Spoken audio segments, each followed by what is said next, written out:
मान लो तुम्हें भैंसे का मांस खाना है, विदेशों में बीफ खूब चलता है और भारत भी उसका बड़ा एक निर्यातक है।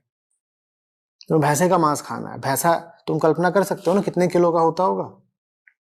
तो तुम्हें खिलाने के लिए खास तौर पर भैंसा पैदा किया जाएगा। अब उस भैंसे को खिलाने के लिए क्या चाहिए?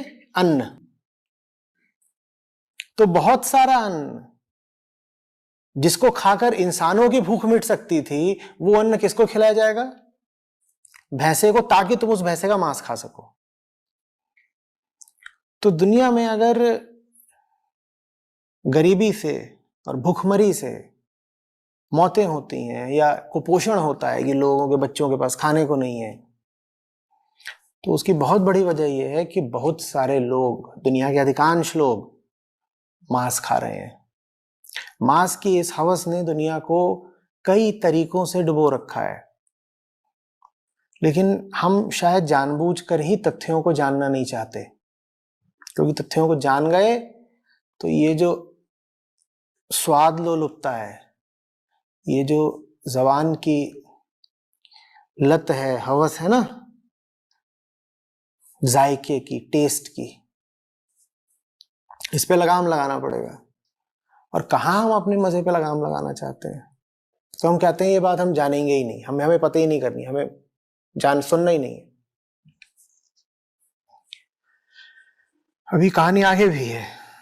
तो तुम्हें खिलाने के लिए ये जो कृत्रिम आर्टिफिशियल तौर पे ये जो भैंसा पैदा किया गया, फिर उसे बड़ा किया गया, ये भैंसा जानते हो ना अपने जीवन काल में फिर क्या करता है?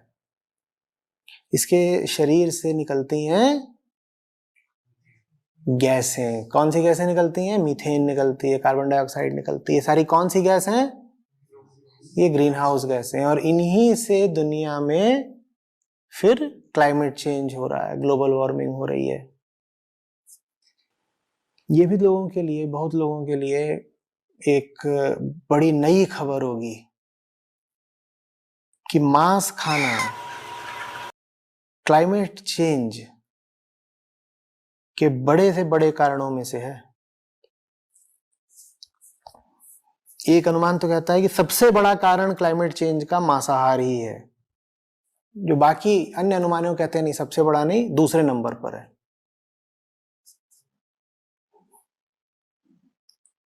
लेकिन ये तथ्य भी छुपा के रखा जाता है। समझ रहे हो बात को?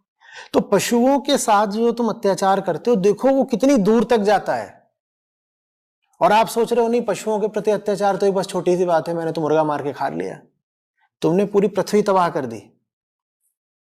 मांसाहारी मानवा परतछ राक्षस संग, उसकी संगति मत करो, पड़त मनन में भंग। ये मनन को भजन भी कई बार कहते हैं कि जो मांसाहारी आदमी है ये सीधे सीधे राक्षस ही है, इसकी संगति से भी बचना। ये अपने लिए तो खतरनाक है ही, ये तुम्हारे लिए भी बहुत खतरनाक हो जाएगा। तुम्हारे जीवन में जो कुछ भी सुंदर होगा, ऊंचा होगा, शुद्ध होगा, ये मांसाहारी आदमी उसके विरोध में खड़ा हो जाएगा। बात समझ में आ रही है? तो ये भी मत कह देना कि नहीं भाई, अपना अपना विचार है, अपनी अपनी जिंदगी, अपने अपने चुनाव हैं। मैं तो देखो बैठ के अपना शाकाहारी भोजन करता हूं, अब मेरे बगल में कोई बैठ करके अगर मटन बिरयानी खाता है तो ये तो उसका अपना व्यक्तिगत चुनाव है ना। मैं कैसे निर्धारित कर सकता हूं कि किसकी प्लेट पर क्या है? तुम ये भले ना निर्धारित कर पाओ कि किसकी प्लेट पर क्या है, पर जिसकी प्लेट पर मटन रखा हो, इतना तो निर्धारित कर सकते हो ना कि तुम उससे दूर हो जाओगे। उसकी संगति मत करो, पड़त मनन में भंग। मनन में भंग पड़ेगा माने कुछ समझ में नहीं आएगा तुम्हें। इस आदमी की संगति करोगे तो तुम्हारे सोचने विचारने की पूरी शक्ति ठप पड़ जाएगी। उसकी संगति बड़ी जहरीली है, बचना। समझ में कुछ आ रही है बात? अरे बख्श दो बेचारे मुर्गे को। मुर्गे को तो ऐसा बना लिया है जैसे वो पैदा ही हुआ है।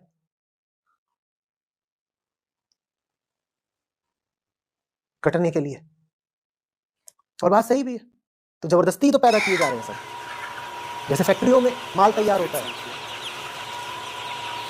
करोड़ों मुर्गे रोज कट रहे हैं। वो कोई प्राकृतिक तरीके से थोड़ी पैदा होते हैं, उन्हें तो जबरदस्ती पैदा किया जाता है।